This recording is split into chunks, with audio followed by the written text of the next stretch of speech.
Once upon a time there was an English lady who lived in Moscow. She was a bit batty, if you know what I mean. She was always having bad hair days, and she ate too much cake. And she had a terrible weakness for ginger cats. Her first ginger cat had been called Minky. Well, he wasn't really ginger, more an apricot colour, if you know what I mean. As a kitten, he'd been awfully cute. He used to stand up on his hind legs and beg for slices of ham. But when he grew up, all he wanted to do was go out. He looked up at the door and he said, "Let me out!" The English lady was desperate to keep him. She tempted him with all sorts of treats. She fed him on best steak and turkey. Imagine that. But Minky didn't say thank you. He just got disgustingly fat. And still he wanted to go out. He stood by the door with his back to her and he howled, "Let me out!" One day, when the door was open a crack and she wasn't looking, he slipped out. Indeed he did, out he went. The batty lady was very upset. She cried for a week. All the neighbours noticed. Next door there lived a cheerful young lad called Vova. "If you ask me," said Vova, "ginger cats are nothing but trouble." But his ginger cat had just had kittens, so he gave her one to make her feel better. The little chap was devilishly cute. The lady called the new kitten Scooter because he was always scooting about. Scooter was a real gingery ginger, if you know what I mean. He climbed up the curtains and jumped out of boxers and made everybody laugh. But the most amazing thing was that Scooter loved water. When the lady took her bath, he walked round the edge, sniffing the scented steam. He put his paw into the warm bath water. Perhaps he was hoping to catch a fish. Because of this, the batty lady called Scooter her aquatic cat, and of course she was desperate to keep him. But Scooter was having none of that.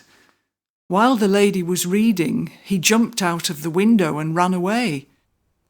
It was springtime, and he had ideas of his own.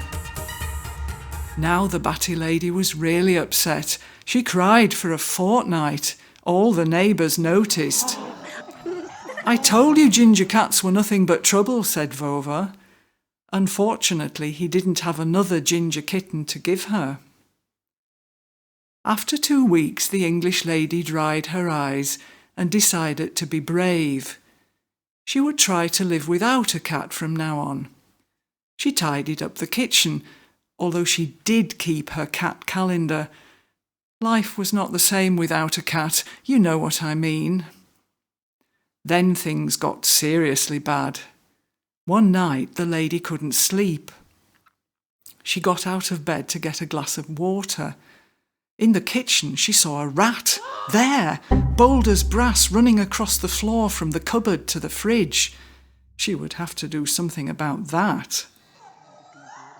"Try poison," said the neighbour Tanya helpfully. "Or you could put broken glass on the floor and the rat will cut her little feet." Broken glass, thought the lady.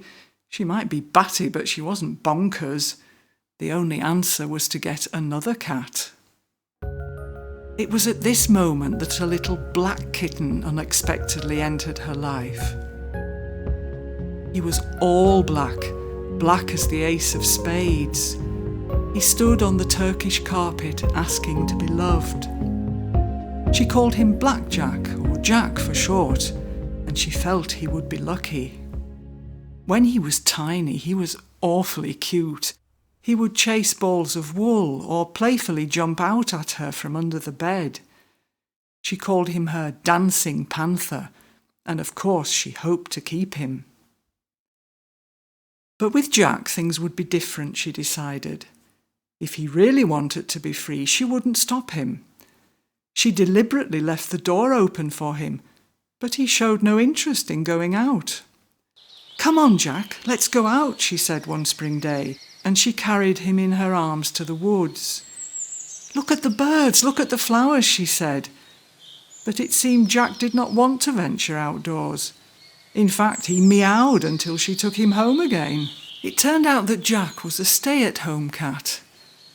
I don't mean he was boring. On the contrary, he was very bright. Perhaps he had already done his travelling in one of his past lives. Jack was a creature of habit, if you know what I mean. He liked his biscuits fresh and his milk cold. He had his little routines. Every night he would patrol the kitchen and make sure there were no rats under the sink. Then he would lie down quietly at the foot of the bed and guard the lady while she slept. But early in the morning he expected his breakfast. He battered her with his paw. He was the long arm of the law if she overslept and forgot that. Then through the day he would sleep himself. He stretched out first on one chair, then on all the others, spreading his sweet dreams through the whole apartment. When he woke, he would go to the kitchen to see if there was anything tasty in his bowl. Jack helped the lady with her writing.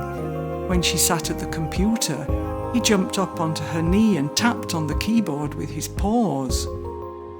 If guests came, he always made sure to welcome them on the doormat, and he politely saw them off again when they left. Then he would police the bathroom, checking for rats, before disappearing into the dark wardrobe to listen to the radio that only cats can hear. Or if the sun was shining, he would stretch out on the window ledge and show off his unusually long paws. He was beautiful, faithful and clever. At last the lady felt at ease. She had found the cat that was right for her, and it seemed that Jack was happy too. He was the true spirit of her home. Jack's purring warmed the flat, and when he was asleep, all curled up on the newly washed laundry, the linen looked like a creamy white page on which Jack was a black full stop. So the moral of the story is, if you want a cat, better get a black one.